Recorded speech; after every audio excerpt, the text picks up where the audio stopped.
इन branches में हमें कोई चांस नहीं देना है और सीजीपीए को फर्स्ट प्रायोरिटी देनी है।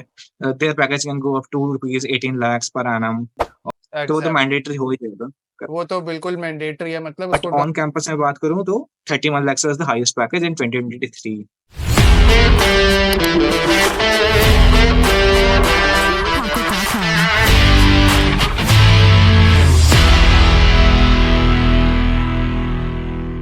तो hello everyone, welcome back to my YouTube channel. Here it is Gaurav Gupta. So guys, जैसा कि आप जानते हैं कि मैं डीटीयू के अंदर बीटेक की सभी ब्रांचेस का रिव्यू कर रहा हूँ, जिसमें आज हम ऑटोमोबाइल इंजीनियरिंग का रिव्यू करने वाले हैं। आप सब सोच रहे होंगे यार भैया ऑटोमोबाइल इंजीनियरिंग से तो आप खुद ही है, तो आप खुद ही क्यों नहीं रिव्यू कर लेते।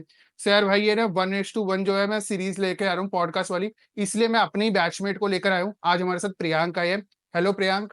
हेलो पीपल, मेरा नाम है Priyank Popli. I am currently person mechanical and automotive engineer at DTU. मैंने काम किया है brands including Bajaj capital, StockGro and Streetcard. And या आज हम बात करेंगे ऑटोमोटिव इंजीनियरिंग के बारे में। तो भाई सेशन को फिर स्टार्ट करें। बिल्कुल गौरव। शायद सबसे पहले हम हर ब्रांच का ना ओवरव्यू से स्टार्ट करते हैं। सो एक बार यार तू अपना ना पूरा ऑटोमोबाइल इंजीनियरिंग का हमें ओवरव्यू बता दो कि भाई ये चीजें ऐसे होती है ऑटोमोबाइल इंजीनियरिंग के बारे में। डिटेल में हम आगे बात करेंगे फिर। तो mechanical engineering with specialisation in automotive engineering, इसमें मैकेनिकल का ट्रैक्टर मिलती है आपको, और वो भी लोअर लोअर आपकी रैंक पे। तो आपको स्पेशलाइजेशन मिलेगी ऑटोमोटिव इंजीनियरिंग में। आपको हो गया ईवी में जाना है, सस्टेनेबल ट्रांसपोर्ट में जाना है, या फिर व्हीकल इंडस्ट्री इन जनरल। उसमें काफी ग्रोथ आने वाली है, काफी ग्रोथ पोटेंशियल है, तो उसमें श्योरली मदद करने वाला है। तो इसमें हम सब्जेक्ट इंक्लूडिंग थर्मोडायनेमिक्स, इसमें आपका फ्लूइड मैकेनिक्स आता है, आपको ऑटोमोटिव डिजाइन आता है, आपका थ्योरी ऑफ मशीन्स, ऐसे काफी सारे सब्जेक्ट्स आते हैं जो मैकेनिकल से भी लिंक्ड है एंड ऑटोमोटिव इंजीनियरिंग में काम भी आते हैं। All right. एंड भाई आपने की चूज करी थी ऑटोमोबाइल इंजीनियरिंग? तो मेरा तो यही था कि मुझे आईपी में कंप्यूटर साइंस आईटी मिल रही थी, डीटीयू में केमिकल प्रोडक्शन, एंड डीयू में अच्छे कॉलेज में अच्छे कोर्सेज मिल रहे थे। बट मैं इसलिए गया क्योंकि लॉन्ग रन में डीटीयू का टैग काम आना है, एंड डीटीयू का टैग अलॉन्ग विद मैकेनिकल का ब्रांच। तो ये काफी अच्छे प्रोफाइल बनती है इससे, इसलिए मैं इससे गया। बाकी मेरा मन डीयू के किसी कॉलेज में जाने का भी था, बट यहाँ मिल गया, तो this was the best thing I got. All right. And guys, जो मेरा भी पर्पस था ऑटोमोबाइल इंजीनियरिंग के अंदर वो आने का यही था, क्योंकि मैंने कॉलेज नेम को पहले प्रेफरेंस दी थी, इसलिए मुझे ऑटोमोबाइल मिला था, इसलिए मैंने उसको चूज करा था। सो मेरा भी यही था प्रेफरेंस। सो यार अब थोड़ी सी बात कर लेते हैं कि फैकल्टी एंड लैब्स कैसी है ऑटोमोबाइल की। फैकल्टी काफी अच्छी है, सारे पीएचडी है। अब वो पीएचडी को हम्म। ट्रेन कर रहे हैं, कई मतलब एग्जैक्टली। मैक्सिमम ने मल्टीपल रिसर्च पेपर लिखे हुए हैं। And faculty overall decent to above average है। If I talk about labs, labs का इंफ्रास्ट्रक्चर बहुत ग्रेट नहीं है, बट जो फैकल्टी है, इंस्ट्रक्टर्स हैं एंड जो लैब इंचार्ज हैं, वो काफी क्वालिफाइड है, तो उनके थ्रू मदद हो जाती है। बट ओवरऑल डिसेंट है लैब्स। तो मेनली जो हम पढ़ते हैं वही लैब्स में काम आता है, तो उससे बैलेंस आउट हो जाता है। But lab decent above average मान सकते हैं। All right. सो आपको इससे समझ आ गया होगा यार, फैकल्टी एंड लैब्स भी ठीक है। इतनी मैं ये नहीं कहूंगा कि बहुत ज्यादा बढ़िया लैब्स हैं, लेकिन ठीक है, अबव एवरेज, जैसा कि प्रियांक ने बताया। फैकल्टी भी ठीक है एंड लैब्स भी ठीक है। सो यार अब थोड़ा सा ना स्कोप के बारे में बताओ कि कैसा स्कोप रहता है, tech side, non tech side and core side अगर हम देखेंगे तो कैसा रहता है। तो जैसे गौरव ने बताया, हम इसे 3 डिवीजन कर सकते हैं, एक हो गया tech, non tech and core. Core में आपके मैकेनिकल एंड ऑटोमोटिव की कंपनीज आ गई। ऑटोमोटिव में मारुति, होंडा, आपकी हीरो हीरो मोटर्स, तो ऐसी कंपनीज आ गई। एंड नॉन टेक में बेन, मैकेंजी, ये कंपनीज है जो कैंपस पे आती है और काफी अच्छा पैकेज भी देती है। एंड इसमें आपको मेन चीजें होती है तीनों में, tech, non tech and core में, आपको अपने सीजीपीए मेंटेन करके रखनी पड़ती है। जो रिकमेंडेड सीजीपीए है वो है 8.5, एंड लेकिन मिनिमम टू मिनिमम आपको 8 रखनी ही पड़ेगी। एंड हम अगर टेक की बात करें, टेक में सॉफ्टवेयर प्रोफाइल आ गया, ऐप डेवलपमेंट आ गया, इसमें फ्रंट एंड बैक एंड। तो ये सारी चीजें प्रोफाइल्स हैं जो आप टारगेट कर सकते हो। तो तीनों में ही अगर दोबारा बताता हूँ मैं कि सीजीपीए मोस्ट इंपॉर्टेंट थिंग है जिसको आपको फोर्स करना पड़ेगा। जैसे लोअर ब्रांच है, तो अगर कंप्यूटर साइंस होता, आईटी होती, तब हम थोड़ा सा चांस दे सकते थे। बट ये इन ब्रांचेस में हमें कोई चांस नहीं देना है और सीजीपीए को फर्स्ट प्रायोरिटी देनी है। All right. एंड इसमें मैं यार एक बात और ऐड करके बताना चाहूंगा। आप में से काफी सारे स्टूडेंट्स को लगता है कि यार अगर हम ऑटोमोबाइल में है, हम बायोटेक में है, हम किसी और लोअर ब्रांचेस में है, तो हम टेक साइड जाना काफी डिफिकल्ट रहता है। सर वो इतना ज्यादा डिफिकल्ट नहीं रहता है। हाँ वो डिफिकल्ट रहता है, क्योंकि आपको अपनी स्टडीज भी करनी है, साथ ही साथ कोडिंग वगैरह भी सीखनी है, लेकिन वो इतना ज्यादा भी डिफिकल्ट नहीं रहता है। ठीक है ना, तो आप सोच रहे हैं कि बिल्कुल ही जा नहीं पाएंगे, तो ऐसा कोई सीन नहीं है, आराम से आप जा सकते हैं उस साइड भी। ठीक है सर, अब हम आगे इस बारे में बात करते हैं कि प्लेसमेंट सेट्स कैसा रहता है ऑटोमोबाइल के अंदर। तो प्लेसमेंट में भी हम थ्री में डिवीजन कर सकते हैं, tech, non tech and core में। कोर में आपकी कंपनीज आती हैं इंक्लूडिंग मारुति, हीरो, होंडा, मतलब जो कोर ऑटोमोटिव की कंपनी है। And okay. 95% हमें अलाउ करती है मैकेनिकल वाली भी। और जैसे मैंने गवर्नमेंट ऑफ इंडिया पीएसयूज भी आती है इंक्लूडिंग कॉनकोर, वो भी अच्छा पैकेज देती है। Their package can go up to rupees 18 lakhs per annum. और इफ आई टॉक अबाउट आपकी नॉन टेक वाली side, which is consulting, finance, marketing, strategy roles, इसमें बेन, मैकेंजी, कई ऐसे रोल्स आते हैं जिसमें वो मैकेनिकल ऑटोमोबाइल के डिमांड करते हैं, क्योंकि कई ऐसे प्रोफाइल्स होते हैं जिसमें प्रोजेक्ट बेसिस पर नीड होती है उनकी, तो उसमें भी काफी अच्छी अपॉर्चुनिटी होती है। तो उसमें भी your package can go around 14 to 15 lakhs। And tech में कोई अपर लिमिट नहीं है, बट ऑन कैंपस में बात करूं तो 31 lakhs was the highest package in 2023। Also अगर मैं टोटल एवरेज बात करूं तो 11 lakhs was the average package. And अच्छा रहता है, यू कैन गो इधर ऑफ द साइड्स, आपको टेक में इंटरेस्ट है, नॉन टेक में है, कोर में है। एंड गेट की अपॉर्चुनिटी भी होती है, गेट लेकिन आपको मैकेनिकल के थ्रू देना पड़ेगा। So that is also an advantage कि आप मैकेनिकल में जा सकते हो, इतनी डिफिकल्टी नहीं आएगी। ऑल राइट, सो मतलब हम देखें तो एवरेज पैकेज भी ठीक रहता है, 11-12 के आसपास रहता है। एंड हाईएस्ट की कोई एज सच अपर लिमिट नहीं है, लेकिन फिर भी हम देखेंगे तो 30-31 लाख है। एंड सॉफ्टवेयर में तो अपर लिमिट हम गेस नहीं कर सकते, वो काफी हाई रहती है। ये जो फिगर्स हैं ये ऑन कैंपस है, ऑफ कैंपस लोगों ने और भी अच्छे अच्छे ऑफर्स निकाले हैं, तो उस वो इंक्लूडेड नहीं है इसमें। All right. एंड भाई यार, थोड़ा सा इंटर्नशिप अपॉर्चुनिटीज के बारे में बताओ कैसी रहती है, क्योंकि काफी लोगों के जैसे व्यू पॉइंट रहता है कि यार ऑटोमोबाइल ब्रांच है, अब इंटर्नशिप अपॉर्चुनिटीज तो रहेंगी नहीं। सो उस बारे में थोड़ा सा बताओ, ऑन कैंपस एंड थोड़ा ऑफ कैंपस भी बता देना। ऑन कैंपस मेजर कोई अपॉर्चुनिटी नहीं आती है, but if I talk about 2022 में आई थी विच वाज कॉनकोर। कॉनकोर ने डिसेंट स्टाइपेंड भी दिया था, एंड उसके अलावा कुछ और छोटी कंपनीज आई थी। बट ऑफ कैंपस तो अपॉर्चुनिटीज बहुत है। हम जैसे हमारे बैचमेट ने, हमारे सीनियर्स ने इंटर्नशिप की इंक्लूडिंग डीआरडीओ में, मारुति में, होंडा में। तो बाहर तो आपको ऑप्शन रहेगा ही रहेगा। और कोर के अलावा भी आप इंटर्नशिप तो कर ही सकते हो और फील्ड्स में, during tech and non tech. तो इंटर्नशिप का ऑन कैंपस थोड़ा सा कम रहता है, बट ऑफ कैंपस तो आपके पास अपॉर्चुनिटीज है ही है। जैसे हमें ऑफ कैंपस वगैरह के अपॉर्चुनिटीज को एक्सप्लोर करना होगा, सो हम किन सोर्सेज के थ्रू एक्सप्लोर कर सकते हैं। तो इसमें दो चीज आ जाएंगी, एक तो स्टार्टअप्स वाली साइड, और एक हो गया प्रॉपर कंपनीज। प्रॉपर कंपनीज में तो प्रॉपर रिक्रूटमेंट होगा, वो मेजरली आप लिंक्डइन के थ्रू कर सकते हो। लिंक्डइन पे आप जाओ, लोगों से कनेक्ट करो जो इस कंपनी में पहले काम कर चुके हैं, जो ऐसी पोजीशन पे हैं जो आपको इंटर्नशिप प्रोवाइड कर सके, उनको सबसे पहले टारगेट करना चाहिए। And cold billing is one thing जो आप फोकस कर सकते हो जिस पे। एंड स्टार्टअप्स के if I talk about, startups में आपको रिमोट रोल आसानी से मिल सकता है, तो वो भी कोल्ड मेलिंग एंड लिंक्डइन के थ्रू काफी आसानी से हो सकता है। तो मैंने मल्टीपल की है, वो लिंक्डइन और कोल्ड मेलिंग के थ्रू ही मुझे मिली है। All right. तो मतलब लिंक्डइन तो आई थिंक मैं स्टार्टिंग से ही आपको कह रहा हूँ अपने चैनल पर भी कि यार फर्स्ट ईयर से अपना डाउनलोड कर लो, और पहले से कर रखा है तो और अच्छी बात है। सबसे ज्यादा बेनिफिट आपको लिंक्डइन का ही होता है एट लास्ट से। ठीक है ना। सो यार भाई प्रियांका। लिंक्डइन आपकी हाँ।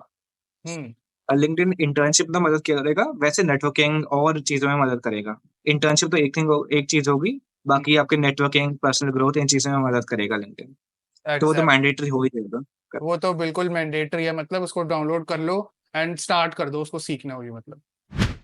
सर प्रियांक, अब थोड़ा सा ना एक रैपिड फायर राउंड करते हैं छोटा सा, जिसके अंदर मैं एक वर्ड या एक सेंटेंस में आंसर देना है आपको। ठीक है ठीक है।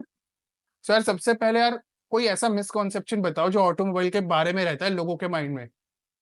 मिसकंसेप्शन यही है कि काफी लोअर ब्रांच माने जाते हैं मैकेनिकल के according, but I don't think so. Mechanical के इक्वलेंट ही है। आप प्लेसमेंट स्टार्ट देख लो या फिर वैसे इन जनरल देख लो, आप सब सिलेबस देख लो, हम्म। तो मैकेनिकल के इक्वलेंट ही है। कुछ ऐसे ज्यादा डाउनग्रेडेड नहीं है ऑटोमोबाइल। एग्जैक्टली। एंड आप जो सिलेबस देखोगे ना मैकेनिकल एंड इसका, वो आगे पीछे कर रखा है बस, बाकी ऑलमोस्ट बिल्कुल। काफी हद तक सेम ही रहता है। वो बाद में पढ़ते हैं चीज, हम पहले पढ़ लेते हैं, या हम बाद में पढ़ते हैं वो पहले पढ़ लेते हैं, मैकेनिकल वाले ऑलमोस्ट सेम सा रहता है। भाई जेंडर रेशियो मतलब कैसा है ऑटोमोबाइल में। जेंडर रेशियो तो वेरी वेरी पुअर।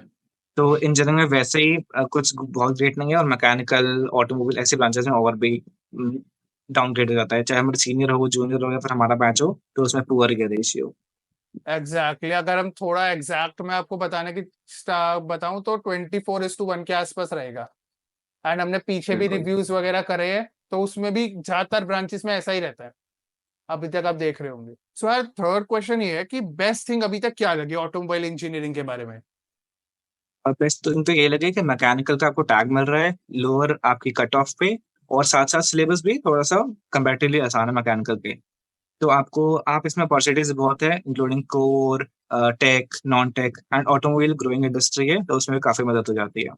आप जा सकते हो ईवी में, सस्टेनेबल हम्म। ट्रांसपोर्टेशन में, या फिर और भी जो फील्ड्स हैं व्हीकल इंडस्ट्री की, उसमें काफी मदद हो जाती है, जो कि मैकेनिकल में थोड़ा सा कम साइड रहता है।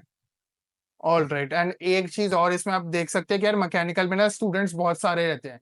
अगर किन्हीं को ये थोड़ा रहता है 300+ स्टूडेंट्स मैकेनिकल में रहते हैं। एंड ऑटोमोबाइल में सिर्फ हमारा एक सेक्शन है, कुछ 75 स्टूडेंट्स के आसपास है हम। बस इतने का ही यस। बैच रहता है ऑटोमोबाइल का। सो वो भी एक प्लस पॉइंट आप देखना चाहे तो मान सकते हैं। ठीक है। सो यार रैपिड फायर हमारा रैप अप हो चुका है यार। अब थोड़ा ये बताओ क्या भाई फ्यूचर प्लान्स वगैरह क्या है, क्या कर रहे हो अब आजकल।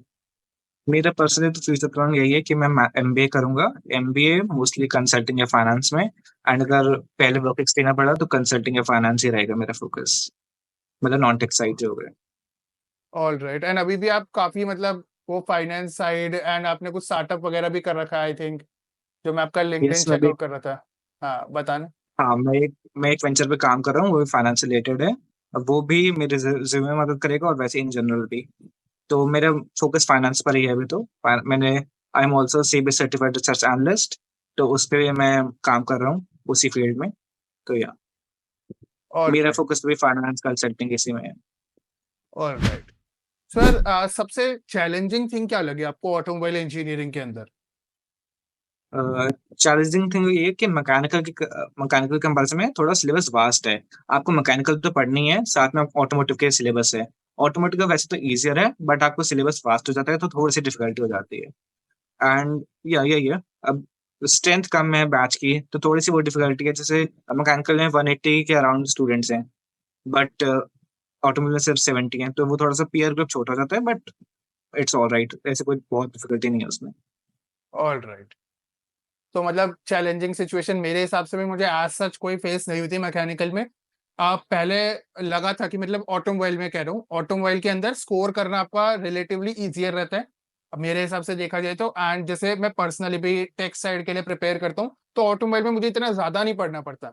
वही आप मिड सेम से 2 वीक्स पहले एंड एंड सेम से 1 वीक पहले पढ़ेंगे, तो आराम से आप कर लेंगे। एंड बहुत फ्री टाइम रहता है कि आप आराम से अपना टेक साइड की तैयारी कर सकते हैं, या जैसे प्रियांक फाइनेंस साइड कर रहा है एक्सप्लोर, वो कर सकते हैं। काफी सोसाइटीज में पार्ट ले सकते हैं, मतलब काफी फ्री टाइम रहता है आपके पास। डिफिकल्टी भी इतनी नहीं रहती, बस थोड़ा वास्ट रहता है।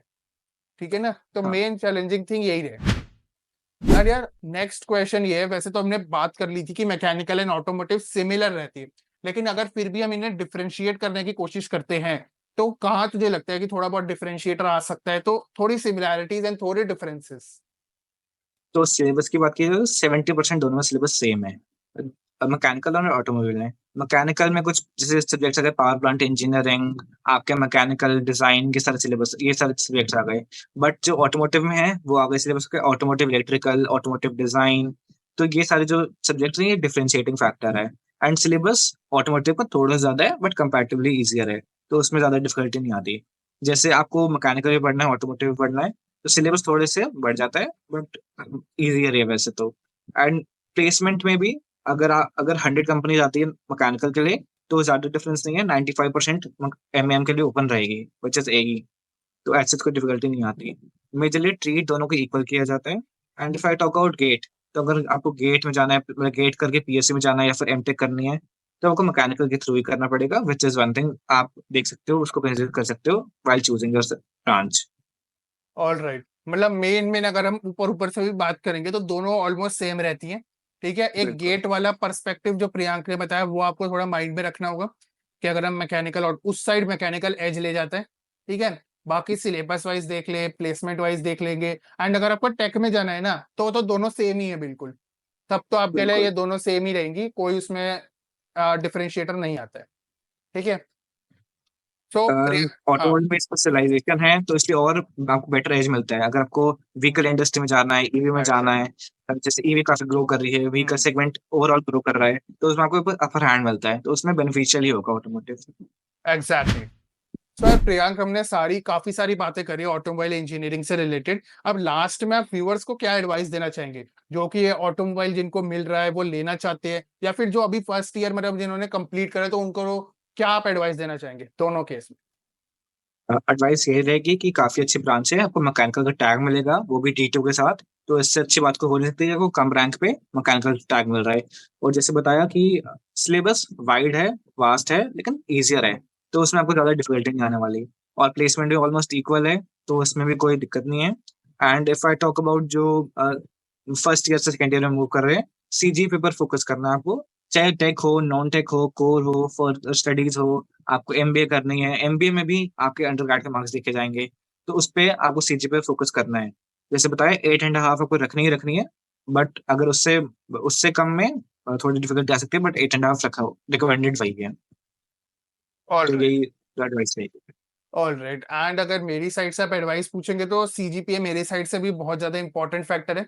काफी सारे स्टूडेंट्स को लगता है यार कॉलेज के अंदर ना सीजीपीए इतना मैटर नहीं करती, लेकिन यार वो मैटर करती है। बस ये होता है कि उनको अचीव करना इतना मुश्किल नहीं रहता। आप 9+ भी लाना चाहेंगे, 8.5+ भी लाना चाहेंगे ना, इतना मुश्किल आपको पता लग जाएगा जब आप आएंगे। एंड काफी स्टूडेंट्स का रहता है यार लोअर ब्रांचेस नहीं लेनी है हमें, हमें बस CSIT चाहिए। यार वो आपके ऊपर डिपेंड करता है कि यार आपको कॉलेज नेम चाहिए या ब्रांच नेम चाहिए पहले। ठीक है ना, तो उसमें मैं कोई मतलब अपने हिसाब से नहीं कहना चाहूंगा। फिलहाल के लिए आज के सेशन में हमने ये सारी बातों को डिस्कस कर लिया। Thanks Priyank for joining in this session. Thank you Gaurav, it was great interacting with you. Thank thank you you. Priyank. So guys that's it for today's video. आज के कंप्लीट वीडियो के अंदर मैंने आपको ऑटोमोबाइल इंजीनियरिंग से related सारी चीजें बता दी है। प्लेसमेंट, स्कोप्स, कैसी फैकल्टी है, सारी चीजों को हमने अच्छी तरीके से डिस्कस कर लिया है। फिर भी कोई डाउट रहता है आप डेफिनेटली मुझे कमेंट सेक्शन में बता देना, या फिर इंस्टाग्राम पर आप मुझे डीएम भी कर सकते हैं। ठीक है, ये हमारा लास्ट सेकंड वीडियो था अपनी पॉडकास्ट सीरीज का।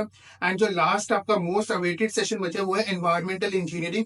बहुत जल्दी मैं उसकी वीडियो को भी पोस्ट कर दूंगा, so don't worry about that.